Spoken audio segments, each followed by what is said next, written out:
स्वागत है आप सभी लोगों का Rahul Singh lecture YouTube channel पर।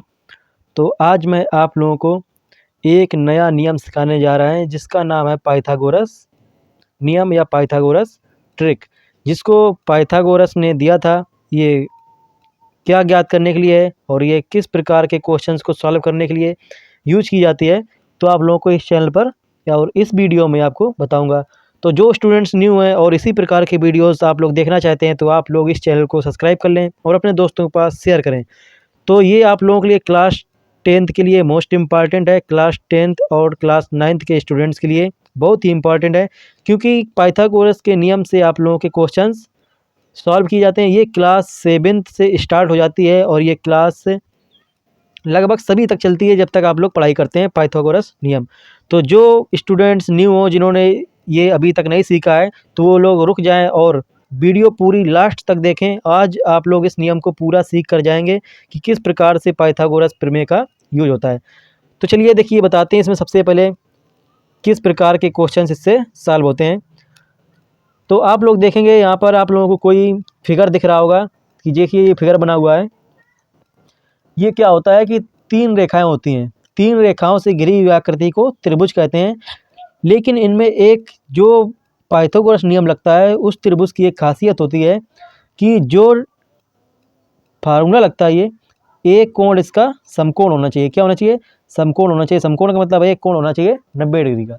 तो जो 90 डिग्री का कोण बनता है उसे क्या कहते हैं? समकोण। तो यहाँ पर लिख सकते हैं 90 डिग्री के कोण को समकोण कहते हैं। तो आप लोग इसको जरूर सीख लेंगे क्योंकि ये मोस्ट इम्पॉर्टेंट है कि 90 डिग्री का जो कोण बनेगा उसमें ये पाइथागोरस ट्रिक लगेगी। और इसमें क्या होता है, आपको 2 भुजाएं दी जाती हैं और तीसरी भुजा निकालने के लिए कहा जाता है। तो देखिए इसमें क्या होता है कि जो 90 डिग्री के सामने भुजा होती है, तो चलिए आप लोगों को आगे लिख के दिखाते हैं, नया फिगर बनाते हैं। चलिए देखते हैं। तो क्या होता है कि जो 90 डिग्री के सामने की जो भुजा होती है उसको क्या कहते हैं? उसको कहते हैं कर्ण। देखिए बताते हैं कि जो 90 डिग्री के सामने भुजा होती है, मान लीजिए कौन सी है, ये 90 डिग्री है, तो इसके जो सामने भुजा बनेगी उसे क्या कहते हैं?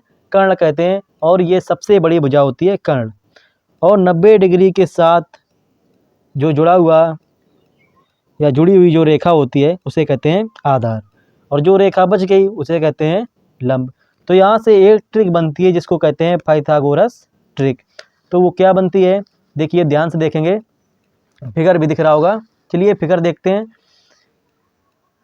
चलिए यहाँ पर लिखते हैं नीचे ये। तो यहाँ पर क्या लिखते हैं, ये पाइथागोरस ट्रिक होती है जिसको कहते हैं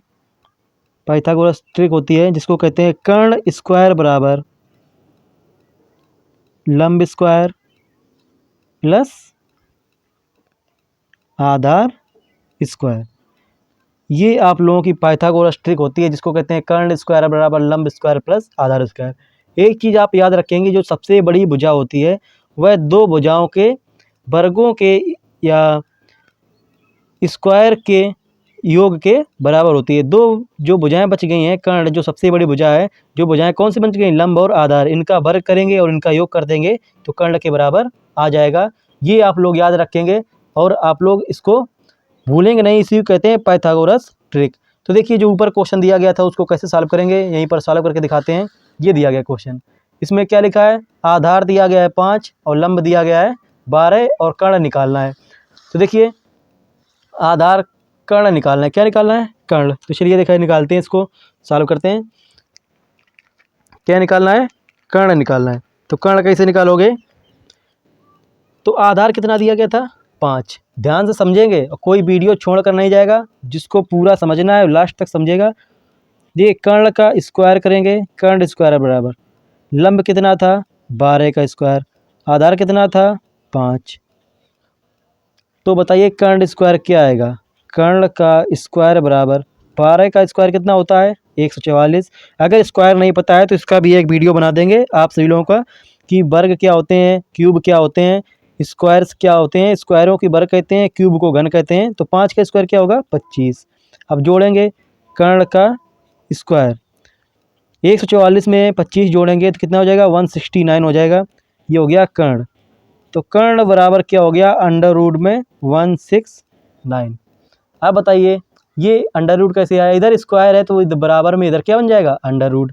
तो कर्ण तुम्हें निकालना है, तो कर्ण निकालो, कर्ण क्या आएगा 169, 169 किसका स्क्वायर है, 13 का। तो इसको लिख सकते हैं 13 गुणा 13, एक जोड़ा मिल गया 13 का। तो कर्ण की लंबाई कितनी आ गई, 13। कर्ण की लंबाई कितनी आ गई, 13। तो इस तरीके से आप इसको निकाल सकते हो, वो भी मीटर में लिखा तो 13 मीटर आ जाएगी। तो इस तरीके से इस क्वेश्चन को सॉल्व करेंगे। तो जो स्टूडेंट्स अभी लास्ट तक जुड़े हुए हैं तो सभी को जय हिंद, भारत माता की जय, और अपने दोस्तों के पास शेयर जरूर करेंगे। और जो स्टूडेंट्स न्यू होंगे वो लोग चैनल को सब्सक्राइब जरूर कर लेंगे, क्योंकि इसी प्रकार के क्वेश्चंस आप लोगों के इस चैनल पर आते रहते हैं।